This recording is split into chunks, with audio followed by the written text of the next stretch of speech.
Today we welcome into the studio Jen Cail. She owns Medrano and Cail Bookkeeping, and they assist small business owners with their finances so they can focus on what they love and what they do best. Welcome. Hi, how are you? I'm doing well. We had you in last season. Yep. We talked about a lot of different topics. Today we're going to talk about something different, but still related. And it's about accounting. I know I tell people I don't math. I hate that part of the business. It's a necessary evil. Right. But it needs to be done. It does need to be done. And inevitably, there's always mistakes that people make. All the time. I'm sure you see it a lot. I see a lot. Yes. Yeah. Some are very creative too. Maybe they weren't mistakes. Well, I'll say they're mistakes. I mean, I have seen it because I used to do my books once upon a time. Oh. And I remember it was my mother-in-law does books, and I remember her helping me, and she's like, can you just explain to me what were you thinking? How it was like the back doorway of doing something that should have been the front door. Right. And I'm like, I don't know. That part of my brain just doesn't function like a normal person. Yeah. Well, I'm not creative, so it's fine. So yours would be straightforward. You wouldn't be going through the back door. No. I would be matching colors that don't even need to be matched. Oh my gosh. So let's talk about mistakes that people make in their accounting. Yep.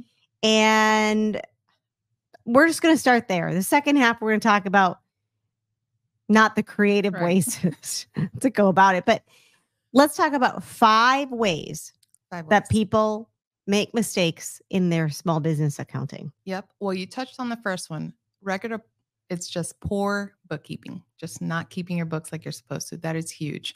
Every time people do that, they think it makes sense, but it doesn't make sense. Another one is mixing business and personal finances. Oh, people do that all the time. All the time. They use the wrong debit card. They use the wrong credit card. They're saying, oh, my kid's soccer is fine. It's a no-no. You can't mix business and personal. Does that get, obviously, if you were audited, that could be that will be a problem. That is a problem. You have to provide explanations as to why that's on your business books. And then it's up to you to provide information as to that is a qualified expense or not a qualified expense.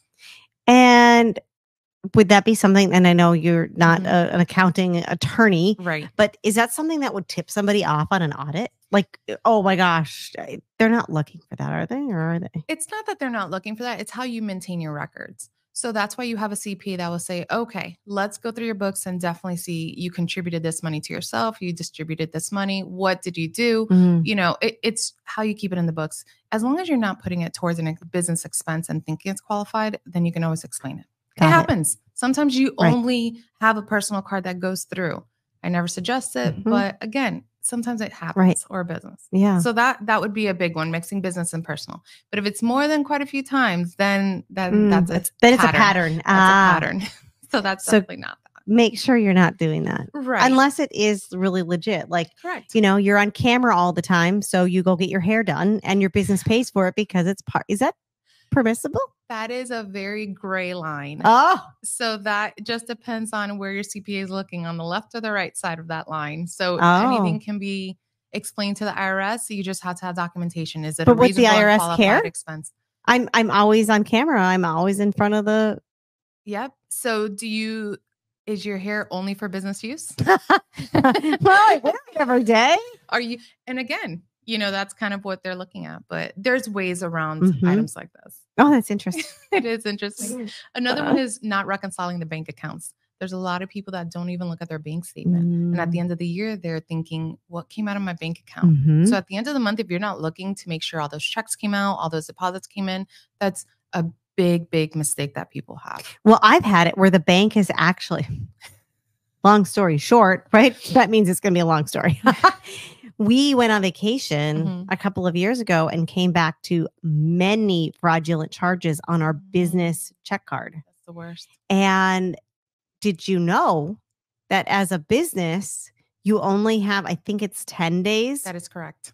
But as an individual, it's 60. Like 30 or 60? 60. I never knew that. Yes. A business, you're held up to a different standard because it is a business and there's so many transactions. So yes. So here we are. I mean, it wasn't small change either. It was a course. lot of money, and they got creative. Talking about getting creative, they actually wrote checks with my signature, a totally erroneous logo that is a logo that we use, but it's not a logo that we normally use. So creative. And it usually starts with small amounts too. So start with like $50, $10. They want to see what comes out of it. And then all of a sudden those big amounts come out, 5,000, 10,000, 15. And that's kind of what it was. Yeah. And you didn't catch it. We did not catch it because we were gone. And they were not going to refund our money. They refunded everything but like $4,500. And they're like, no, we can't. And we pushed and pushed and pushed. And finally they did. Well, that's a good bank, but there's a point where you just need to continue moving forward with it and say, okay, it's not going to happen again. I tell people, check your bank account daily. Right. You need to daily. Well, the sad part is that they tried to chase down the check. Oh. And none of it matched up. Right. They don't do anything. They don't. Which is really wild. But by the time you think about it, the money's gone. Where did it go? Yeah. You can't find it. Right. So that's that. I know. So yes, I mean, check your bank account statement. I mean, if you can check it, should you be checking it daily? If you can check it daily, I would say check it daily because you never know the pending transactions. What if you got charged twice and it's a big amount and you're going to overdraft on your bills? That's a huge thing also. Or payroll, which brings me to the next thing. Another thing is people confusing employees with contractors. 1099 employees. That is a huge common mistake. Everyone says, I have 10 employees. I'm like, oh, that's a lot of payroll. Well, no, they pay their own payroll. Well, they're contractors. Oh my gosh. And there's rules against that, employment laws. So there's a big difference in employees and contractors, especially at the end of the year where a deadline comes in and you have to give a 1099 to all your contractors, W-2 to your employees. So that's a big common mistake. I just heard something and it was regarding Venmo and those cash apps. Yep. What they changed something this year? They changed it again. So right now it's still up in the air. It's supposed to be documented by the actual business, but now they changed it where maybe it doesn't need to be more than $600 because if you think about it, how much are you sending to your babysitter? How much are you sending to your repairs guy? What are you sending? So they're trying to keep it more liable to the business owner, but that's why you have a business account and a personal account. So it's still up it hasn't passed yet. It's just still going in. So what is it right now? $600, but that's why I always tell people if you do Cash App or you do Venmo, they are responsible, but just do one just in case. Got it. Because you don't want to be the one to tell the IRS, oh, I was waiting for you guys to pass a rule. They'll say, oh, great, we're still waiting on that too. That's so funny. Yeah, it's hilarious because somebody I'm attending this event and I bought the tickets. Everybody has to pay me back. Oh, yeah. And they're like, do you have Venmo? Is it Zelly? I'm like, don't have any of them, but I guess I need them. It's the way of life. You need to. It's the way it happens right now. You could tap a phone and get someone's information right away. So what do you think about money? Honestly, and it's instant. It's crazy. I have contractors that prefer to get paid on Venmo. I'm like, really? Okay. It's a business transaction. I guess. I know. This is crazy to me. I know. And the fifth mistake that I most commonly see is people don't know the deadlines for taxes, quarterly taxes. What? I know. Like big taxes.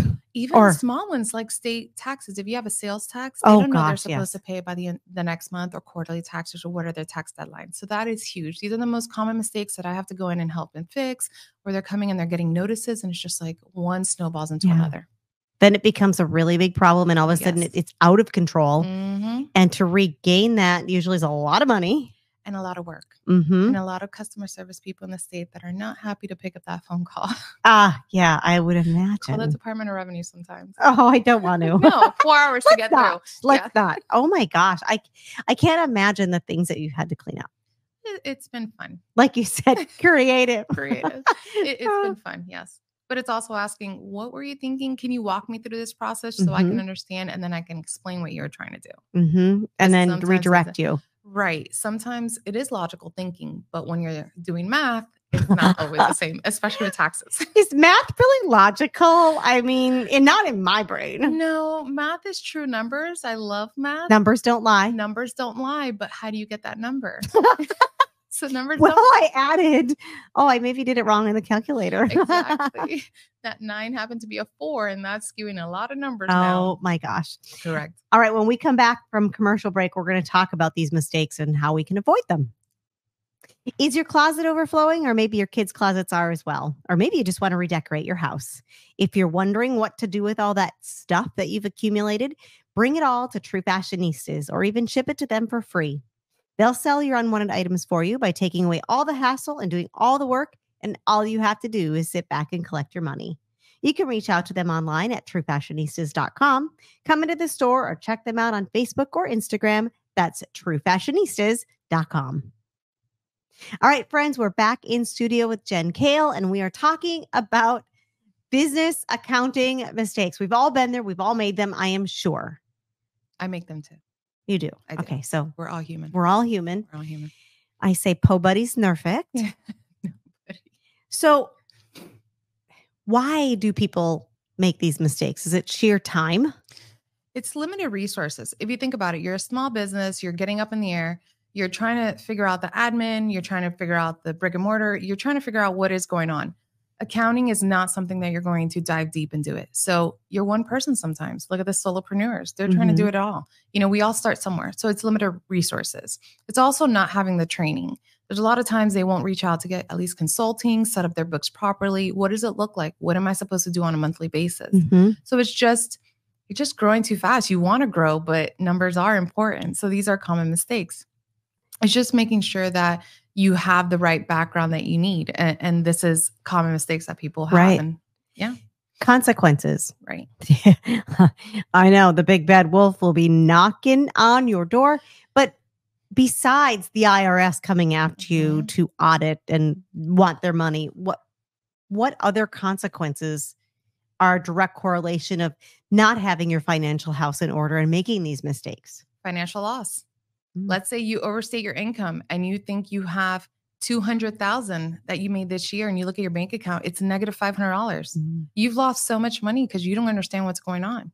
So that's a huge loss. That's damaging your credit. Also, if you end up getting all these credit lines and you're thinking, oh, I'm going to pay this back, or just going into debt and not being able to fix that.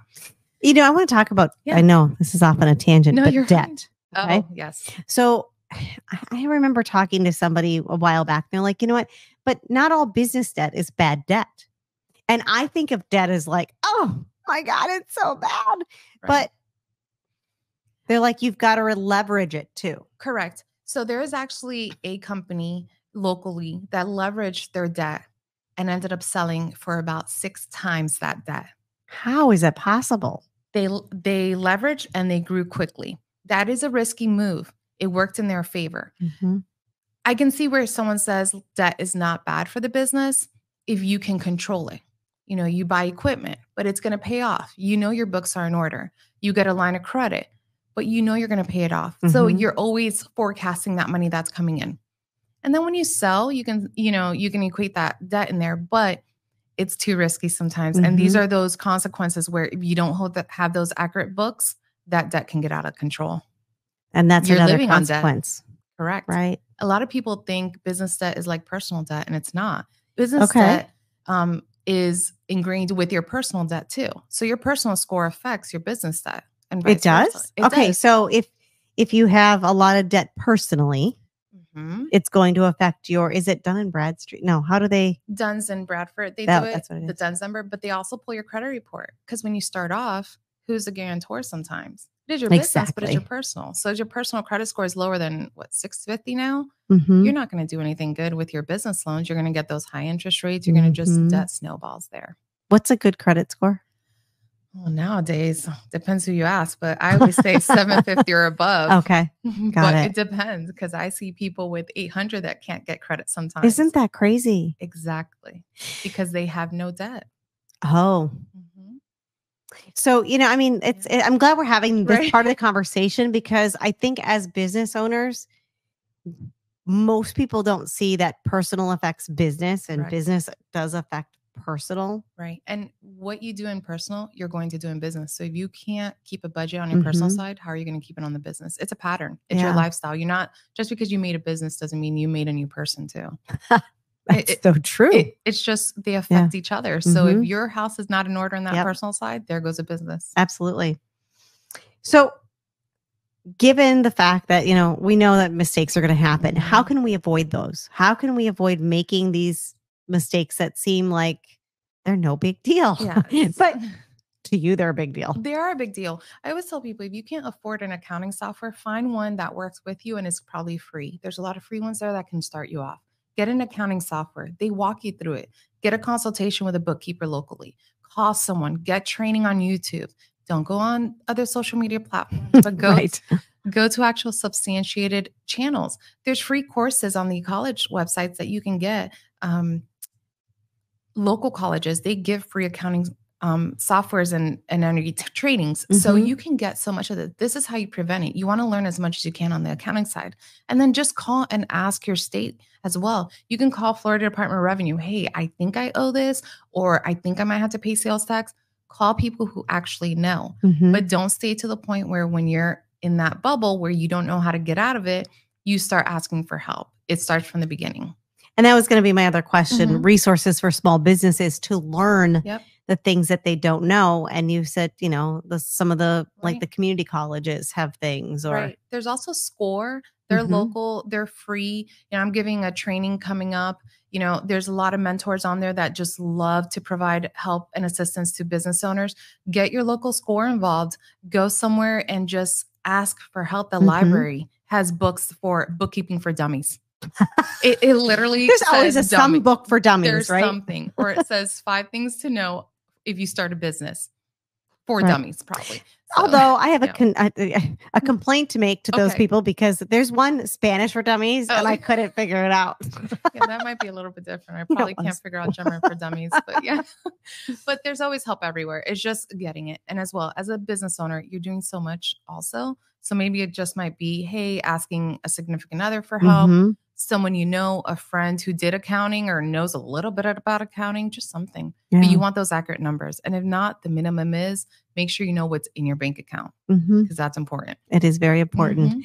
Well, you have shared so much for our listeners here. It was really packed with good information. Thank you. But to take this further, if our listeners want to reach out to you for your services, how do they reach you? All right. So I am on Instagram. I am on Facebook. Everything is Medrano and Cail, my website, and my telephone number, which will never change after so many years. So direct cell phone 239-677-5888. Definitely, I answer all the texts and calls that come my way. So it's very personalized. I love to help individuals. And she does. I've texted her before. So I know she answers. It was fabulous having you on today. Thank you for having me. And thank you, friends, for joining me today and every week here on The Confident Entrepreneur, brought to you by True Fashionistas. If you want to learn more about how I can help you grow your business with the help of online courses or coaching, please head to my website, jenniferannjohnson.com. And don't forget to pick up a copy of my new book, Grace and Grit, Becoming a Confident Entrepreneur. Have a fabulous day.